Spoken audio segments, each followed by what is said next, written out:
네, 우리 시간이 많이 지났죠. 우리 하나님 말씀 봅니다. 요한복음 17장 말씀. 요한복음 17장 말씀이에요. 예배의 모든 순서가 다 중요하지만 그 중에서 하이라이트가 있다면 예배의 가장 하이라이트는 설교 시간이 아니고 말씀 봉독 시간입니다. 하나님의 말씀을 우리가 다 같이 읽는 시간이 제일 중요한 시간이에요. 예배. 왜냐하면 우리에게 하나님이 말씀하시는 시간이니까. 설교는 그 말씀을 들은 말씀을 설명해 드리는 시간이고 선포하고 그냥 풀어서 말씀드리는 시간이고 실제로 제일 중요한 건 하나님의 말씀을 듣는 시간이에요. 그래서 그 시간 특별히 오늘 읽으시는 이 말씀은 요한복음 17장은 예수님이 여러분들을 위해서 기도하신 내용이에요. 예수님의 기도. 예수님이 어떻게 우리를 위해서 기도를 하셨는지 우리가 말씀을 한 절씩 교독하면서 읽겠습니다. 예수께서 이 말씀을 마치시고 눈을 들어 하늘을 우러러 보시고 말씀하셨다. 아버지 때가 왔습니다. 아버지의 아들을 영광되게 하셔서 아들이 아버지께 영광을 돌리게 하여 주십시오. 아버지께서는 아들에게 모든 사람을 다스리는 권세를 주셨습니다. 그것은 아들로 하여금 아버지께서 그에게 주신 모든 사람에게 영생을 주게 하려는 것입니다. 영생은 오직 한 분이신 참 하나님을 알고 또 아버지께서 보내신 예수 그리스도를 아는 것입니다. 나는 아버지께서 내게 하라고 맡기신 일을 완성하여 땅에서 아버지께 영광을 돌렸습니다. 아버지, 창세 전에 내가 아버지와 함께 누리던 그 영광으로 나를 아버지 앞에서 영광되게 하여 주십시오. 세상에서 택하셔서 내게 주신 사람들에게 아버지의 이름을 드러냈습니다. 그들은 본래 아버지의 사람들인데 아버지께서 그들을 나에게 주셨습니다. 그들은 아버지께서 말씀을 지켰습니다. 지금 그들은 아버지께서 내게 주신 모든 것이 아버지께로부터 온 것임을 알고 있습니다. 나는 아버지께서 내게 주신 말씀을 그들에게 주었습니다. 그들은 그 말씀을 받아들였으며 내가 아버지께로부터 온 것을 참으로 알았고 또 아버지께서 나를 보내신 것을 믿었습니다. 나는 그들을 위하여 빕니다. 나는 세상을 위하여 비는 것이 아니고 아버지께서 내게 주신 사람들을 위하여 빕니다. 그들은 모두 아버지의 사람들입니다. 나의 것은 모두 아버지의 것이고 아버지의 것은 모두 나의 것입니다. 나는 그들로 말미암아 영광을 받았. 나는 이제 더 이상 세상에 있지 않으나 그들은 세상에 있습니다. 나는 아버지께로 갑니다. 거룩하신 아버지, 아버지께서 내게 주신 아버지의 이름으로 그들을 지켜주셔서 우리가 하나인 것 같이 그들도 하나가 되게 하여 주십시오.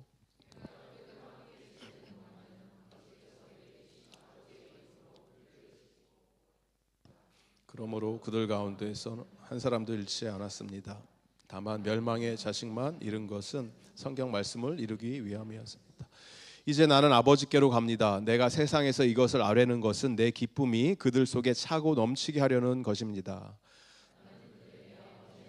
주었는데 세상은 그들을 미워하였습니다. 그것은 내가 세상에 속하여 있지 않은 것과 같이 그들도 세상에 속하여 있지 않기 때문입니다. 내가 아버지께 비는 것은 그들을 세상에서 데려가시는 것이 아니라 악한 자에게서 그들을 지켜주시는 것입니다. 속하지 않은 것과 같이 그들도 세상에 속하지 않았습니다. 진리로 그들을 거룩하게 하여 주십시오. 아버지의 말씀은 진리입니다. 아버지께서 나를 세상에 보내신 것과 같이 나도 그들을 세상으로 보냅니다. 그리고 내가 그들을 위하여 나를 거룩하게 하는 것은 그들도 진리로 거룩하게 하려는 것입니다. 나는 이 사람들을 위해서만 비는 것이 아니고 이 사람들의 말을 듣고 나를 믿는 사람들을 위해서도 빕니다. 아버지께서 내 안에 계시고 내가 아버지 안에 있는 것과 같이 그들도 하나가 되어서 우리 안에 있게 하여 주십시오. 그래서 아버지께서 나를 보내셨다는 것을 세상이 믿게 하여 주십시오. 나는 아버지께서 내게 주신 영광을 그들에게 주었습니다. 그것은 우리가 하나인 것과 같이 그들도 하나가 되게 하려는 것입니다. 내가 그들 안에 있고 아버지께서 내 안에 계신 것은 그들이 완전히 하나가 되게 하려는 것입니다. 그것은 또 아버지께서 나를 보내셨다는 것과 아버지께서 나를 사랑하신 것과 같이 그들도 사랑하셨다는 것을 세상이 알게 하려는 것입니다. 내게 주신 사람들도 내가 있는 곳에 나와 함께 있게 하여 주시고 창세 전부터 아버지께서 나를 사랑하셔서 내게 주신 내 영광을 그들도 보게 하여 주시기를 빕니다. 의로우신 아버지, 세상은 아버지를 알지 못하였으나 나는 아버지를 알았으며 이 사람들도 아버지께서 나를 보내신 것을 알고 있습니다. 나는 이미 그들에게 아버지의 이름을 알렸으며 앞으로도 알리겠습니다.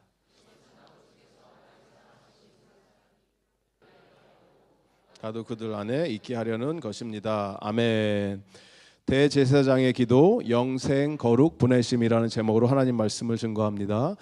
요한복음 17장 말씀을 저희들이 함께 봉독을 했고, 이 말씀을 설교를 한다는 것은 사실 불가능한 도전을 하는 것과 같습니다. 왜 그렇습니까? 예수님의 기도를 설교라는 캐터거리 안에 집어넣어서 분석을 하고 이걸 설명을 하고 선포를 하는 것은 마치 제가 가지고 있는 줄자로 하늘의 높이를 재려고 하는 것과 같아요. 예수님의 기도를 어떻게 분석을 해요? 불가능한 일에 도전을 하는 거죠. 그럼에도 불구하고 드러난 예수 그리스도의 영광 앞에 우리가 겸손한 마음으로 마음을 주님 앞에 올려드리고 그 영광에 경탄하면서 또 동시에 우리의 짧은 영적인 해안으로 헤아리지 못하는 영광의 무게에 압도되면서 오늘 이 말씀을 우리가 함께 나누고, 특별히 말씀을 사모하는 분들이 이 자리에 모여서 하나님 앞에 예배드리는 시간이기 때문에 정말 겸손한 마음으로 위로부터 부어주시는 은혜를 사모하는 마음으로 이 말씀을 받을 수 있는 저와 여러분 되기를 바랍니다. 부탁드리는 거는, 우리 모두는 그 신학이 있거든요. 나만의 신학이. 그런데 이 신학이라는 짧은 얕은 지식, 인간의 지혜잖아요. 신학은 말 그대로 말씀을 공부하는 렌즈를 끼는 게 신학이라고 하는 건데, 이 짧은 지식으로 이 하나님의 말씀을 우리가 감히 재단을 할 수가 없어요. 그래서 정말 감사하게 하나님께서 우리에게 주시는 말씀 있는 그대로 받아들일 수 있는 겸허한 마음, 겸손한 마음, 주님이 부어주시는 은혜를 하나님 허락하여 주시옵소서. 이렇게 기도하는 마음으로 주님의 말씀을 함께 나누도록 하면 좋겠습니다.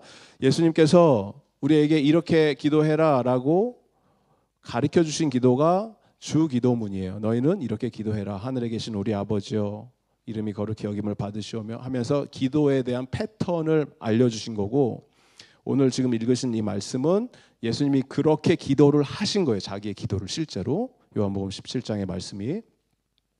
그래서 예수님이 하나님 아버지께 하셨던 기도의 내용이 무엇인지, 그리고 이 기도에 녹아져 내려있는 예수님의 진심이 무엇인지, 예수님께서 제자들을 위해서 그리고 주님의 자녀들을 위해서 기도해 주셨던 이 선포됐던 이 기도의 내용을 우리가 공부하면서 받아들이면서 주시는 은혜를 누리기를 바라는데, 이 시간이 길지가 않잖아요. 저희가 이 짧은 시간에 커버를 할 수가 없어요. 불가능해요. 그렇기 때문에 엑기스만 뽑아서 3가지 정도에 집중했으면 좋겠는데, 첫 번째는 영생이라는 거예요. 예수님이 영생을 놓고 기도를 하셨어요. 3절에 보시니까 예수님께서 이 세상에 오신 이유에 대해서 말씀을 하시죠. 영생은 한 분이신 하나님을 알고 아버지께서 보내신 예수 그리스도를 아는 것입니다. 이렇게 얘기를 하시는 거예요. 그리고 17절 거룩함에 대해서 얘기를 하세요. 거룩함, 진리로 그들을 거룩하게 해 주십시오. 아버지의 말씀은 진리입니다. 그리고 18절에 보내심에 대해서 얘기를 하죠. 아버지가 나를 보내신 것처럼 나도 그들을 세상으로 보냅니다. 차례대로 하나씩 살펴봅니다. 영생에 대해서 놀라운 말씀을 선포하세요. 영생은 죽어서 천국 가는 게 영생이 아닙니다. 많은 사람들이 그렇게 생각을 하거든요. 내가 죽으면 영원히 사는 것, 천국에 어디에 가서 영원히 사는 게 영생이다라고 착각을 하는데, 성경은 그런 그림을 우리에게 보여주지 않아요. 영생에 대해서. 영생의 그림이 뭐예요? knowledge라는 거예요. 아는 것. 3절의 말씀이 그거예요. 3절 다시 읽습니다. 시작. 영생은 오직 한 분이신 참 하나님을 알고 아버지께서 보내신 예수 그리스도를 아는 것입니다. 기노스코라고 하는 게 알다라는 단어를 번역을 했는데, 기노스코, 이거는 to perceive, 지각하다, 인지하다, recognize, come to know, 하나의 어떤 이런 프로세스를 얘기하는 거예요.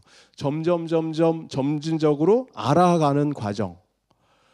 단지 어떤 정보의 습득을 통해서 인포메이션을 내가 아는 게 아니고, 어떤 존재에 대한 가치를 인지하기 시작하고 그 깊이가 더 점점 깊어지는 걸 얘기하는 거죠.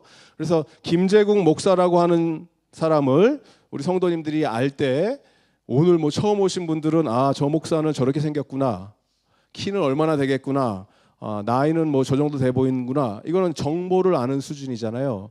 그걸 가지고 김재국 목사를 안다라고 말씀할 수가 없죠, 여러분들은. 제가 좋아하는 음식을 아시는 분도 계시고 모르시는 분도 계시죠. 뭘 좋아할까요? 제가 제일 좋아하는 고기는 뭐다? 삼겹살 나오잖아요. 저를 좀 깊이 아시는 분은 알고 계시는 거죠. 김재국 목사는 삼겹살을 좋아하는구나. 진짜 성격은 어떤지, 앞에서는 저렇게 있지만 정말 집에서는 어떤지, 뭐 이런 성격을 아시는 분은 극소수겠죠. 드무시겠죠. 특정한 상황에서는 어떻게 행동을 하는지. 그러니까 김재국이라는 사람에 대해서 더 알려면 어떻게 해야 돼요?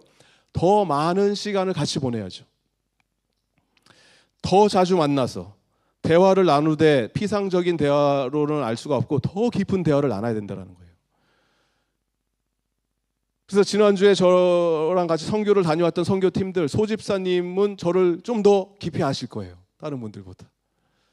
저도 소집사님을 더 깊이 알게 된 것처럼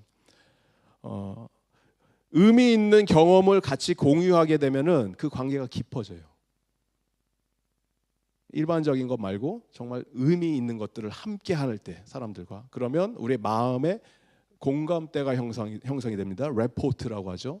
그래서 우리는 뭐 예를 들어 선교팀들하고 대화를 하면 캄보디아 그러면은 우리에게 떠오르는 공감된 생각들이 있는 거잖아요. 그 아이들, 그 거리에 있었던 아이들, 선교사님들의 헌신과 수고와 눈물, 이런 것들을 서로 알게 된다는 거예요. 그게 더 깊이 들어가게 된다는 거예요. 그 사람에 대해서도.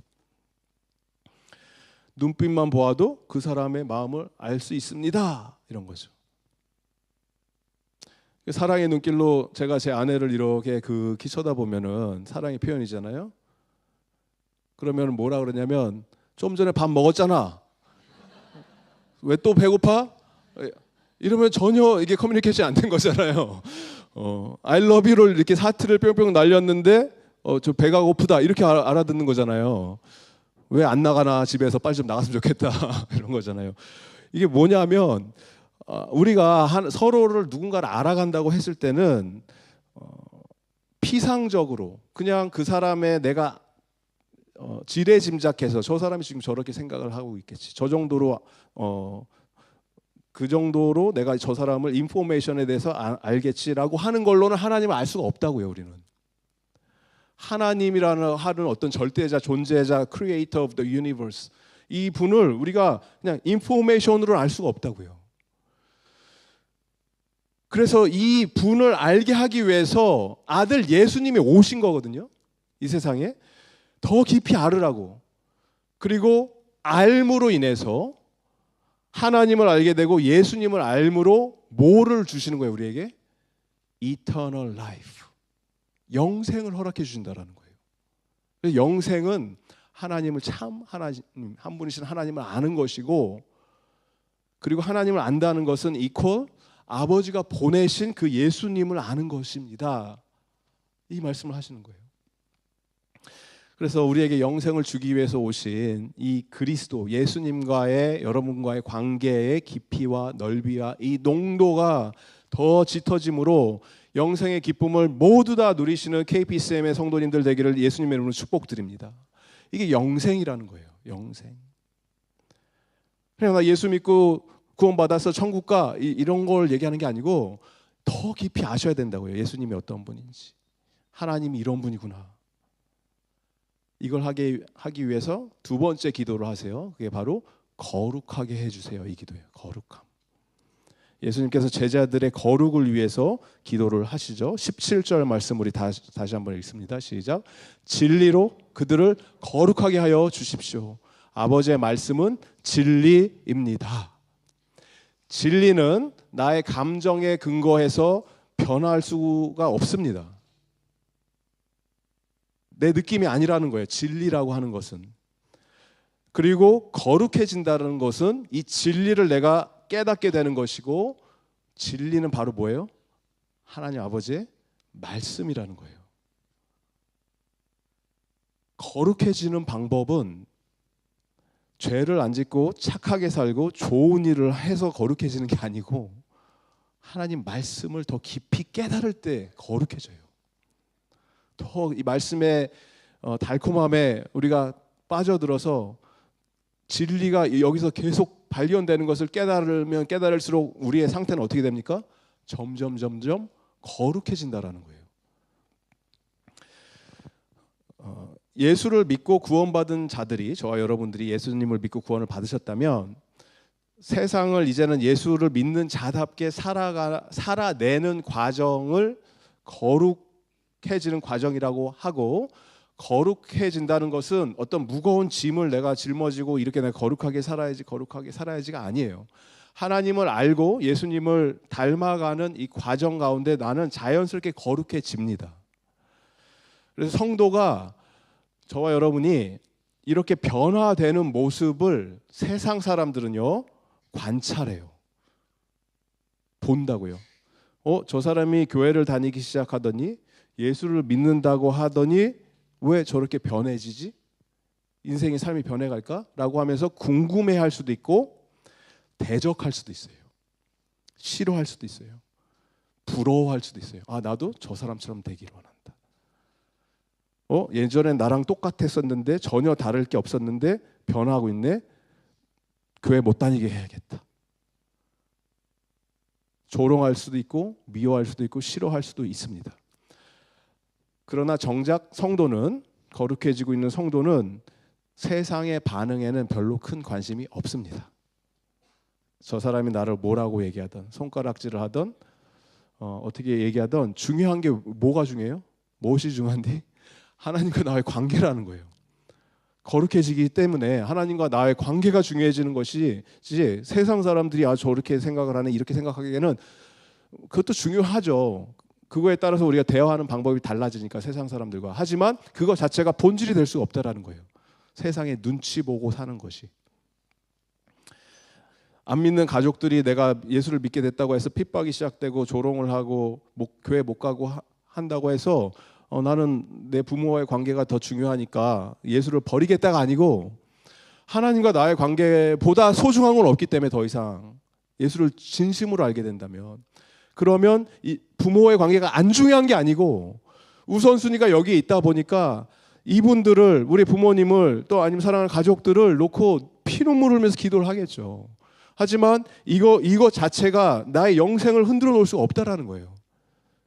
인간적인 관계가. 그래서 우리는 더 하나님께 나아가게 되는 거예요. 그게 뭐예요? 거룩해지는 프로세스라고 하는 거예요. 거룩하게 된다는 것은 구원받은 자들이 살아내야 되는 어떤 특별한 사명도 아니고 내가 열심히 노력한다고 되지도 않습니다. 이게 어떻게 되냐면, 단지 내가 예수님을 알아가고 알면 알아가면 알아갈수록 어떤 현상이 발생하는지 아십니까? 더 사랑하게 됩니다. 더 원하게 됩니다. 더 간절히 갈망하게 됩니다. I want more of you, Jesus.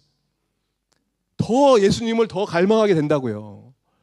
그분의 성품을 내가 닮아가기 원합니다. 다른 거 필요 없습니다. 예수님처럼 살기 원합니다. 이렇게 하루하루 살다 보면 성도의 일상이 거룩해지는 삶을 살게 되고, 신학적인 용어로 이거를 성화라고 그래요. 성화의 과정. 이 세상에 살면서 완벽한 성화를 이룰 수 있는 사람은 없습니다. 어떤 사람들은 완전한 성화 이런 것도 얘기하는데 그런 거는 존재될 수가 없어요. 왜냐하면 완벽한 성화는 누가 이루셔요? 예수님 본인 스스로. 예수님도 지금 말씀하시잖아요. 나도 내 스스로를 거룩하게 합니다. 저 자들을 위해서. 예수님이 어떻게 더 거룩해지세요?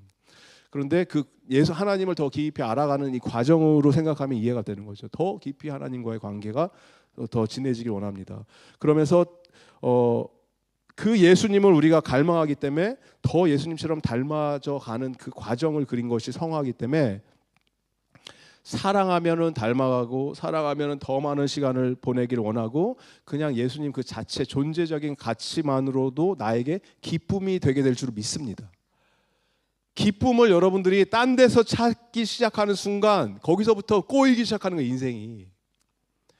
나에게 이것만 있으면 내가 행복해질 것 같은데, 저 사람이 나를 사랑해주면 나는 기쁠 것 같은데, 천만에요. 여러분의 남편과 아내로부터 여러분은 만족을 누릴 수가 없습니다. 도장 찍습니다. 안 돼요. 불가능해요. 오래 인생을 사신 어르신들한테 여쭤보세요. 그게 가능한지. 남편과 아내가 젊은 커플들은 그럴 수 있잖아요. 막 뜨겁게 사랑하고 더 사랑하고 뭐 남편이 마치 뭘 다 해줄 수. 그거는 주님 오실 때까지 이루어지지 않아요. 그런 일들은 불가능한 일이에요. 거기에 우리 희망을 걸 수가 없다고요. 우리 자녀가 뭐 건강하고 성공하고 좋은 대학 가면은 행복할 거라고요? 아닌 거 아시죠? 우리 어르신들 다 키운 애들 다 키우신 분들 아시잖아요. 얘가 이 대학만 가면은 이 과만 졸업하면은 행복할 거다. 아니잖아요. 그게 아니라고요. 그렇게 안 된다고요. 그런데 우리의 어떤 기쁨을 그 근거를 둘 수가 없어요. 내 사업이 번성하고 잘 되고 이 비즈니스가 성공하면 내 집 마련하면 그것보다 없어 보이는 인생이 어디 있어요? 인생을 집 마련, 내 집 마련이 인생의 목표가 돼요? 영주권 따는 거? 영주권 따면 세상을 얻는 거예요? 그러니까 여러분의 기쁨의 근거가 어디 있냐라는 거예요. 그거를 고민하셔야 되는 거예요. 내가 유일한 나의 기쁨의 근거, 내가 all satisfying, that will fulfill my eternal joy. 이게 어디 있냐를 고민하셨을 때 그걸 놓고 예수님이 기도를 하셔서 13절 말씀 보세요. 13절 말씀 읽습니다. 시작. 이제 나는 아버지께로 갑니다. 내가 세상에서 이것을 아뢰는 것은 내 기쁨이 그들 속에 차고 넘치게 하려는 것입니다. 예수님께서 이 기쁨을 놓고 기도를 하셨다고요, 우리에게. 그래서 영생은 예수님을 아는 것이고 예수님을 알아가면은 예수님을 닮아가는 거룩의 이 과정을 겪게 되고 이걸 성화라고 하고, 예수님께서는 이렇게 기쁨이 예수님을 닮아가면 닮아갈수록 기쁨이 샘솟듯이 흘러 넘치는 것을 경험함으로 말미암아 더 예수님을 갈망하고 더 예수님을 원하고 확실한 영생을 내가 소유한 자로서 그 구원에 대한 기쁨과 확신을 살아내게 되는 저 여러분 되기를 주님의 이름으로 축복드립니다. 저는 KPCM 멜번 한인 장로교회 담임 목사로서 우리 성도님들한테 유일한 바라는 것은 단 하나예요. 여러분, 영생에 대한 확신이 있기를 바랍니다. 그 이야기는 예수님을 아셔야 된다는 거예요. 이런 거 인간적인 비전과 인간적인 어떤 욕망, 인간적인 어떤 성취 이런 거를 얘기한다면은 이런 거가 될 수 있겠죠. 뭐 우리 교회가 멜번에서 제일 큰 교회 되게 해주세요. 모든 한인들이 우리 교회에 모여서 여기가 막 북적북적하고 예배당 더 큰 데로 이전하게 해서 뭐 몇천 명 모이게 해주세요. 뭐 이 정도 수준으로 생각할 수도 있겠죠. 야심 있는 목사라면. 그런 걸 원하는 게 아니에요. 저는 그런 거 하던 교회에서 왔기 때문에 큰 교회가 나쁘다 이 얘기를 드리는 게 아니고 정말 원하는 게 뭐냐면 내 삶 속에서 나에게 기쁨을 주고 내가 가장 satisfactory, it's so satisfying things in my life라고 했을 땐 다른 게 없어요. 하나님이 우리에게 맡겨주신, 저에게 맡겨주신 우리 귀한 성도님들 한 명 한 명이 예수님을 인격적으로 아시고 그리고 그 관계가 더 깊어짐으로 말미암아 그 누구도 줄 수 없는 하나님 아버지 안에서만 발견되고 예수님을 통해서만 우리가 얻게 되는 천국의 기쁨의 소유자가 되기를 주님의 이름으로 축복드립니다. 이거 하나예요. 이거 하나.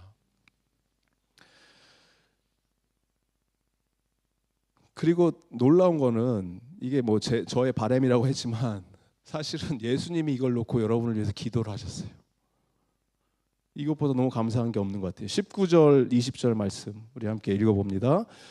시작. 그리고 내가 그들을 위하여 나를 거룩하게 하는 것은 그들로 진리로 거룩하게 하려는 것입니다. 나는 이 사람들을 위해서만 비는 것이 아니고 이 사람들의 말을 듣고 나를 믿는 사람들을 위해서도 빕니다. 뭐 하고 계시는 거예요, 예수님께서? 내가 내 제자들만을 위해서 비는 것이 아니고 12명의 제자들 있잖아요. 이 사람들, 제자들의 말, 교회의 앞으로의 역사적인 사건들, 이 모든 것들을 놓고 이 사람들의 말을 듣고 나를 믿는 사람들인 여러분들을 위해서 지금 예수님이 중보 기도하셨음을 여러분 붙드시기 바랍니다. 여러분의 인생이 이 예수 그리스도의 기도에 응답이 되셔야 되는 거예요. 예수님이 이렇게 기도를 하셨기 때문에 내 삶이 하나님 나의 삶을 통해서 주님의 기도가 응답됐습니다. 주님 할렐루야 찬양합니다. 이렇게 주님께 나아갈 수 있는 저와 여러분 되기를 바랍니다. 이것보다 감사한 게 어디 있어요? 예수님이 이미 우리를 위해서 기도를 하신 거예요. 거룩하게 되게 하여 주십시오. 나를 더 깊이 알게 해주시고 아버지를 더 사랑하게 해주세요. 그래서 영생을 얻고 누리며 이 땅 가운데 살아가고 있는 제자들이, 그러면 여기서 이제 하나님 맞습니다. 주님 전에 사는 것, 주님 앞에서 있는 것, 주님과 함께 교제 나누는 것, 주님의 임재 안에 있는 것보다 좋은 게 없습니다. 주님 저를 빨리 데려가 주세요. 하나님 곁으로가 아니고 이 기도도 하세요. 제가 이 제자들을 여전히 이 땅 가운데 둡니다. 나는 아버지께 가지만 제자들은 남겨둡니다.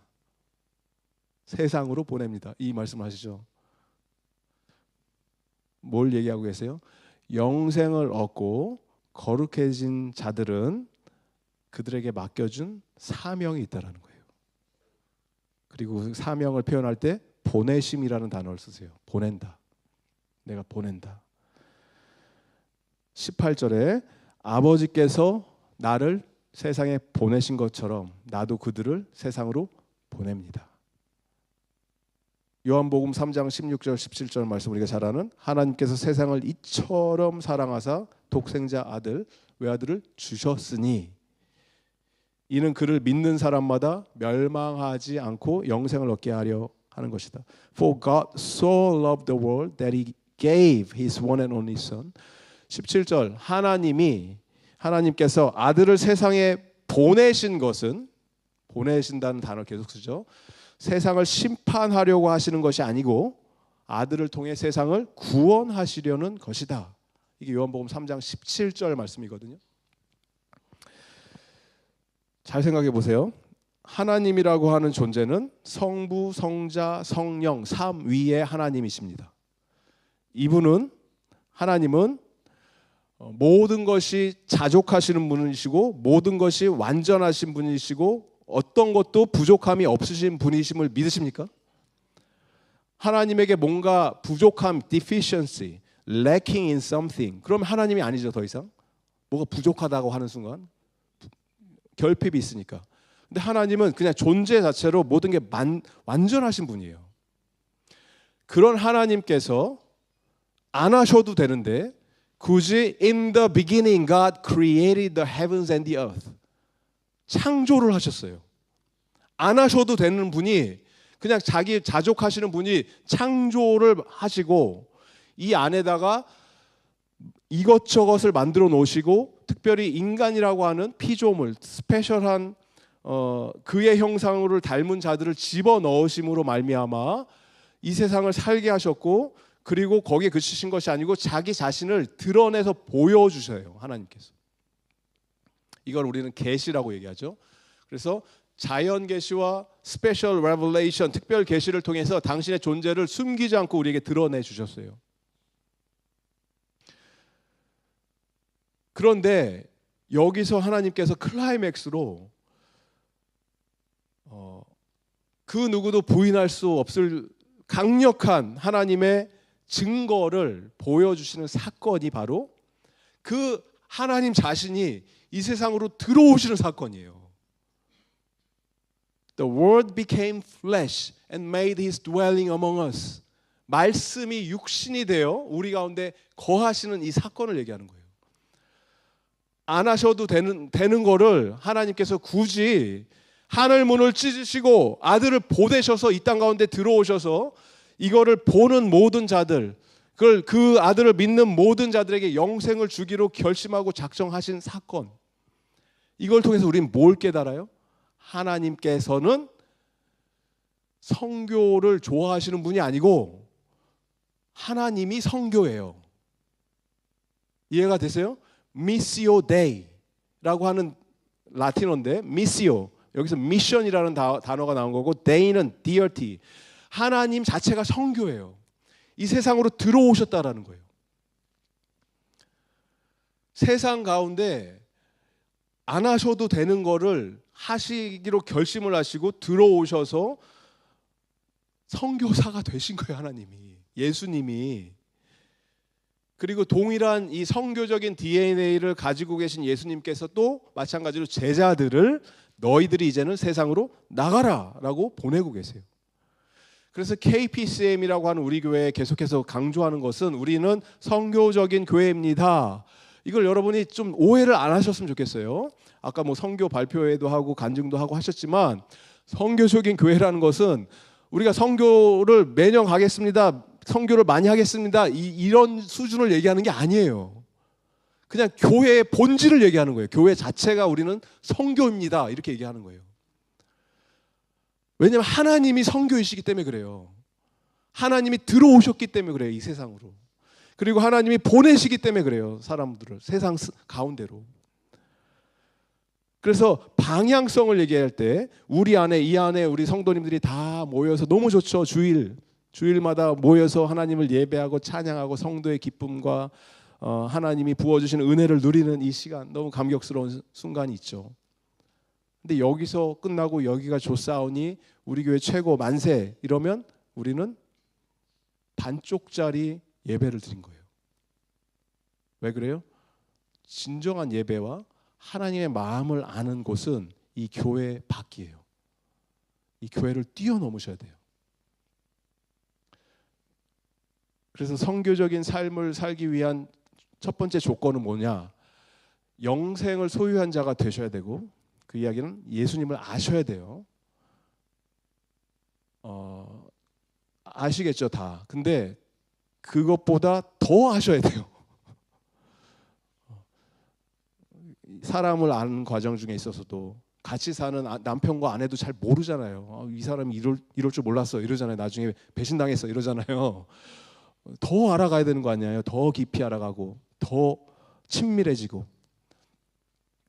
마찬가지로 하나님, 예수님을 우리가 더 깊이 아셔야 되는데 알 수 있는 유일한 방법이 뭐라고요? 진리인 말씀을 여러분이 더 아셔야 된다는 얘기예요. 말씀으로 더 막 영적으로 내가 막 감격하고 필 받아갖고 막 할렐루야 아멘 이게 아는 게 아니고 진리이신 말씀으로 들어가야 된다고요. 그래서 여러분이 T교육 하시기 바랍니다. 세가족 교육하시기 바랍니다. 말씀을 아셔야 돼요. 말씀 묵상하셔야 돼요. 그리스도 중심 성경 읽기 하셔야 돼요. 매일 성경 하셔야 돼요. 말씀을 알지 못하면 난 예수님을 안다고 얘기할 수가 없어요. 교회에 오는 거는 그냥 습관적인 종교인도 하는 거예요. 종교 생활 하시는 거고, 하나님을 아시는 그 갈망함, 열망이 있으셔야 됩니다. 그래서 예수님을 더 깊이 알면 알수록 영생을 누리게 되고, 영생을 누리면 누릴수록 거룩해지고, 예수님을 닮아가면 닮아갈수록 보내신 현장으로, 사명의 현장으로 달려가게 될 줄을 믿습니다. 이게 순서라는 거예요, 순서. 그래서 우리 교회의 방향성은 여기 와서 예배 드리시면서 하나님의 임재를 경험하시고 거기에 그치지 마시고 나를 불러주신 삶의 현장으로 달려가시기 바라요. 그게 누군가에게는 가정이에요. 가정, 여러분의 가정. 그 현장이 선교지가 믿지 않는 부모님이 계신 가정. 우리 애들이 아직 예수를 모르는 것 같습니다. 그럼 얘네들이 선교 대상자예요. 캄보디아는 안 가셔도 돼요. 여러분의 그 자녀가 미전도 종족이에요. 눈물 흘리면서 기도하시기 바랍니다. 말씀을 먹이셔야 돼요. 내 품 안에 있을 때.